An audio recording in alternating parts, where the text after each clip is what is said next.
ಕಾಲದ ಗರ್ಭ ಸೇರಾಕ ತಡಾನೇ ಇಲ್ಲ. ಶ್ರಾವಣ ಕಳೆದು ಮತ್ತೊಂದು ಶ್ರಾವಣ ಬಂದೇ ಬಿಡ್ತ್ರಿ.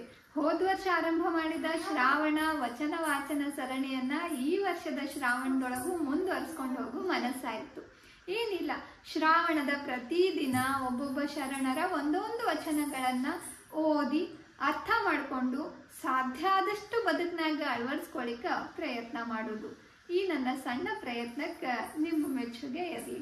ಶುರು ಮಾಡೋಣ್ರಿ. ಶ್ರಾವಣ ವಚನ ವಾಚನ ದಿನ 1. ಹೌದು, ವಚನಗಳು ನಮಗೆ ಯಾಕೆ ಬೇಕು? ವಚನ ಓದೋದ್ರಿಂದ ಏನು ಸಿಗ್ತದ? ನಾವು ಯಾಕೆ ವಚನಗಳನ್ನ ಓದಬೇಕು ಅನ್ನುವ ಪ್ರಶ್ನೆಗೆ ಉತ್ತರನೂ ವಚನನೇ ಕೊಡ್ತದ. ಆದ್ಯ ವಚನಕಾರರಾದ ಜೇಡರ ದಾಸಿಮಯ್ಯನವರು ತಮ್ಮ ಒಂದು ವಚನದ ಮುಖಾಂತರ ವಚನಗಳ ಮಹತ್ವವನ್ನ ಎತ್ತಿ ಹೇಳ್ತಾರೆ. ಆ ವಚನ ಹಿಂಗದ್ ಕೇಳ್ರಿ. ಕರಿಯ ನಿತ್ತೊಡೆ ಒಲ್ಲೆ, ಸಿರಿಯ ನಿತ್ತೊಡೆ ಒಲ್ಲೆ, ಹಿರಿದಪ್ಪ ರಾಜ್ಯವ ನಿತ್ತೊಡೆ ಒಲ್ಲೆ, ನಿಮ್ಮ ಶರಣರ ಸುಳ್ನುಡಿಯ ಒಂದರಗಳಿಗೆ ಇತ್ತಡೆ, ನಿಮ್ಮ ನಿತ್ಯ ಕಾಣ ರಾಮನಾಥ ಅಂತ. ನಾವೆಲ್ಲ ಹಂಗಿರಕ್ ಸಾಧ್ಯ ಅದ ಏನು ಅಂತ ಅನಿಸ್ತದ. ದೇವ್ರೇ, ನೀ ನನಗೆ ದೊಡ್ಡ ಕರಿ ಅಂದ್ರ ಆನೆ ಐಶ್ವರ್ಯದ ಪ್ರತೀತಿ, ಅದನ್ನ ಕೊಟ್ರ ನನಗ್ ಬ್ಯಾಡಪ್ಪ ಬೇಡ.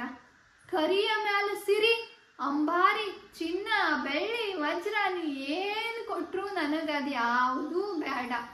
ಮತ್ತ ಒಂದು ಹಿರಿದಾದ ರಾಜ್ಯವನ್ನ ಕೊಟ್ಟು ಆಳುವಂತ ಒಂದು ದೊಡ್ಡ ರಾಜ್ಯನೇ ನನಗೆ ಕೊಟ್ಟು ರಾಜನನ್ನಾಗಿ ಮಾಡಿದೆ ಅಂದ್ರ ಬ್ಯಾಡಪ್ಪ ಬೇಡ. ಆ ಅಧಿಕಾರ ಮೊದಲು ಬೇಡ. ಯಾಕಂದ್ರ ಇವೆಲ್ಲ ನೀರಿನ ಮ್ಯಾಲಿನ ಗುಳ್ಳಿದ್ದಂಗ ಯಾವಾಗ ಹೋಗ್ತಾವ ಗೊತ್ತಿಲ್ಲ. ಮನಸ್ಸಿಗೆ ನೆಮ್ಮದಿ ಅಂತೂ ಒಂಚೂರು ಕೊಡುವುದಿಲ್ಲ. ಅವುಗಳನ್ನು ಕಾಯಬೇಕು ಯಾರು? ಅದನ್ನ ಕಾಪಾಡ್ಕೋಬೇಕು ಯಾರು? ಅದರಿಂದ ಸಿಗೋ ಲಾಭ ಆದ್ರೂ ಏನು? ಅದನ್ನ ತಗೊಂಡು ಹೋಗ್ತೀನಿ ನಾನು, ಇಲ್ಲೇ ಬಿಟ್ಟು ಹೋಗೋದ. ಅದು ಯಾವುದು ಬೇಡ. ಮತ್ತೆ ನಾ ಖುಷಿಯಿಂದ ನೆಮ್ಮದಿಯಿಂದ ಇರಬೇಕು ಅಂದ್ರೆ ನನಗೆ ಏನ್ ಬೇಕು? ಶರಣರ ಸುಳ್ನುಡಿಯ ಒಂದರಗಳಿಗೆ ಇತ್ತಡೆ, ನಿಮ್ಮನಿತ್ತಂತೆ ರಾಮನಾಥ. ಹೌದಲ್ಲ, ಶರಣರ ಸುಳ್ನುಡಿ ಅಂದ್ರೆ ಅವರ ವಚನಗಳು.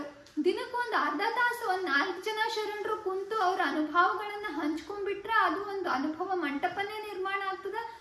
ವಚನಗಳು ನಮ್ಮ ಬದುಕಿಗೆ ಬೇಕಾದಂಥ ಎಲ್ಲ ಪಾಠಗಳನ್ನು ಕಲಿಸ್ಕೊಟ್ಟು ಬಿಡ್ತಾವ.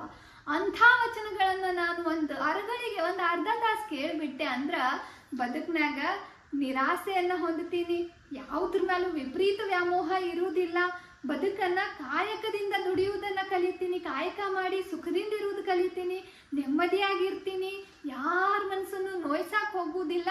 ನನ್ನ ಮನಸ್ಸನ್ನ ನೋಯಿಸುವವರಿಂದ ದೂರ ಉಳಿದು ಖುಷಿಯಾಗಿ ಅವರಿಗೂ ಒಳ್ಳೇದಾಗ್ಲಿ ಅಂತ ಹರಿಸುವಂಥ ಭಾವನೆ ಗಳಿಸ್ಕೊಳ್ತೀನಿ. ಇದೆಲ್ಲ ಗಳಿಸ್ಕೋಬೇಕು ಅಂದ್ರೆ ಶರಣರ ವಚನಗಳನ್ನ ಕೇಳಬೇಕು.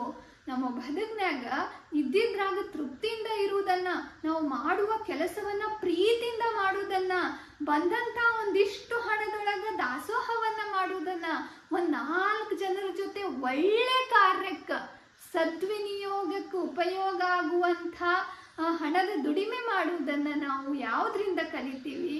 ವಚನಗಳಿಂದ ಕಲಿತೀವಿ. ಮೂಢನಂಬಿಕೆಗೆ ಒಳಗಾಗುವುದಿಲ್ಲ. ನಮ್ಮ ಮನಸ್ಸಿನ ನೆಮ್ಮದಿಯನ್ನ ಹಾಳು ಮಾಡ್ಕೊಳ್ಳುವುದಿಲ್ಲ. ಗೊಡ್ಡು ಆಚರಣೆಗಳಿಗೆ ಬಲಿಯಾಗುವುದಿಲ್ಲ. ಯಾವುದ್ರ ಮೇಲೂ ಅತಿಯಾದ ವ್ಯಾಮೋಹ ಬೆಳೆಸ್ಕೊಳ್ಳೋದಿಲ್ಲ. ಇದು ಯಾವಾಗ ಆಗ್ತದ ಅಂದ್ರೆ ವಚನಗಳನ್ನ ಕೇಳಿದಾಗ. ನೀವು ವಚನಗಳನ್ನ, ನಿಮ್ಮ ಶರಣರ 1-2 ಮಾತುಗಳನ್ನ ನಾನು ಕೇಳ್ಬಿಟ್ರ ನಿಮ್ಮನ್ನೇ ನನಗೆ ಕೊಟ್ಟಂಗ ಆಗ್ತದ ರಾಮನಾಥ ಅಂತ ಹೇಳ್ತಾರೆ. ನಾವು ದೇವರನ್ನೇ ನಮ್ಮ ಹತ್ರ ಕರ್ಸ್ಕೋಬೇಕು ಅಂತಂದ್ರ ವಚನಗಳನ್ನ ಕೇಳಬೇಕು. ವಚನಗಳಿಗೆ ಆ ತಾಕತ್ತದ ಅಂತ ಹೇಳ್ತಾರೆ. ಶರಣಾರ್ಥಿ.